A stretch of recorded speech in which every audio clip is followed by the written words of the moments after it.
Hi friends, இன்றைக்கி முட்டை தொக்கு எப்படி நல்லா ஈஸியாக செய்யலான்னு பார்க்கலாம். அதுக்கு சின்ன வெங்காயம் பொடியாக கட் பண்ணி வச்சுருக்கிறேன், 2 தக்காளி பொடியாக கட் பண்ணியிருக்கிறேன், கருவேப்பிலை, கொத்தமல்லி தழை எடுத்துருக்கேன்.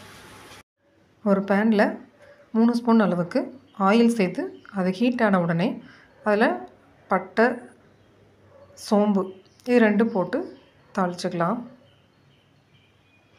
வெங்காயம் நம்மளுக்கு எவ்வளோ முட்டை எடுக்கிறோமோ அதுக்கு தகுந்தாப்பில் வெங்காயம் கூட்டி குறைச்சி எடுத்துக்கலாம். தக்காளியும் அதே மாதிரி தான்.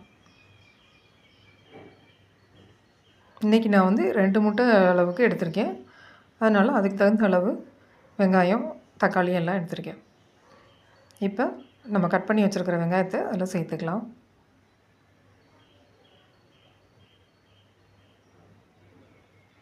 வெங்காயம் நல்லா வதங்கணும், அப்போ தான் முட்டை தொக்கு நல்லா டேஸ்ட்டாக இருக்கும்.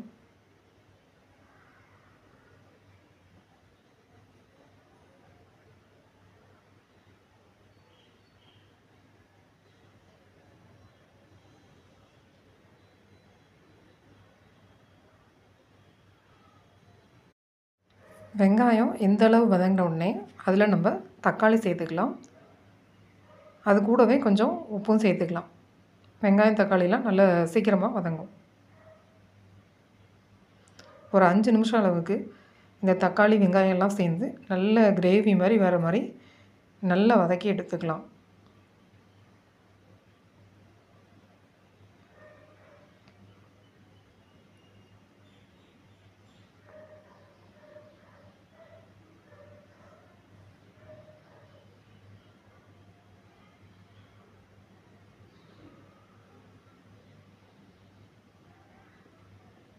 வெங்காயம் தக்காளி வதங்கிட்டு இருக்க நேரத்தில் நம்ம தேவையான அளவு முட்டையை பாயில் பண்ணி எடுத்துக்கலாம்.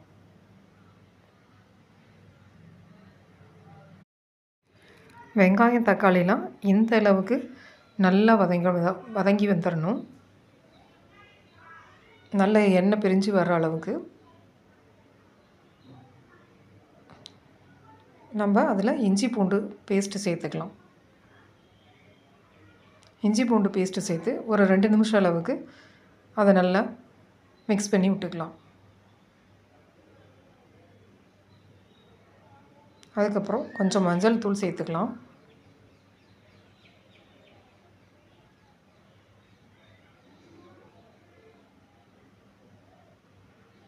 கொஞ்சம் கரம் மசாலா,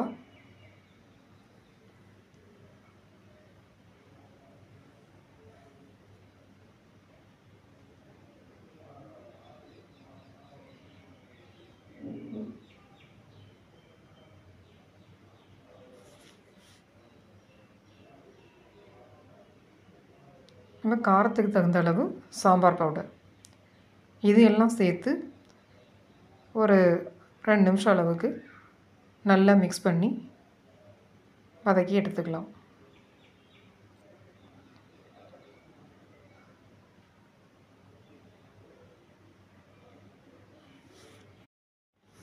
இப்போ நம்ம சேர்த்துருந்த மசாலாலாம் சேர்ந்து நல்லா வதங்கிருச்சு. அதில் கொஞ்சம் நம்ம தண்ணி சேர்த்துக்கலாம். தண்ணி சேர்த்து அது ஒரு 2 நிமிஷம் கொதிக்க விடலாம்.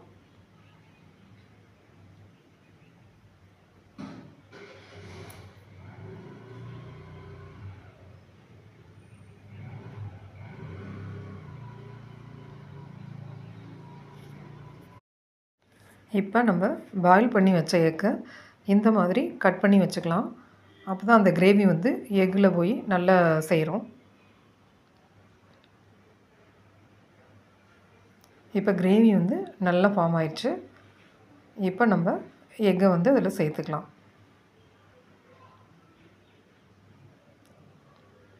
முழுசாக கட் பண்ணியும் போடலாம்.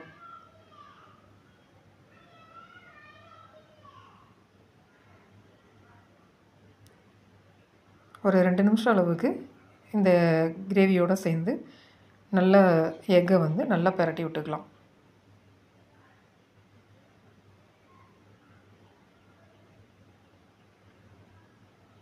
அப்போ தான் அந்த முட்டைக்குள்ளே இந்த மசாலாலாம் போய் நல்லா பிடிக்கும். இப்போ பாருங்கள், முட்டை தொக்கு எவ்வளோ சூப்பராக ரெடி ஆச்சுன்னு. இது சாதத்துக்கு சைடில் நல்லா சாதத்தோடு பிசைஞ்சு சாப்பிட ரொம்ப டேஸ்ட்டாக இருக்கும். நீங்களும் இந்த மெத்தடை ட்ரை பண்ணி பாருங்கள். இந்த சேனலுக்கு லைக் பண்ணுங்கள், ஷேர் பண்ணுங்கள், சப்ஸ்கிரைப் பண்ணுங்கள். அப்படியே பக்கத்தில் இருக்க பெல் ஐக்கானையும் கிளிக் பண்ணுங்கள். அதில் ஆல் ஆப்ஷன் வரும், அதையும் கிளிக் பண்ணுங்கள். அப்போ தான் நான் போடுற வீடியோஸ்லாம் உங்களுக்கு நோட்டிஃபிகேஷனாக வரும். வேறு ஒரு நல்ல டிஷ்ஷோடு மீட் பண்ணலாம். பை.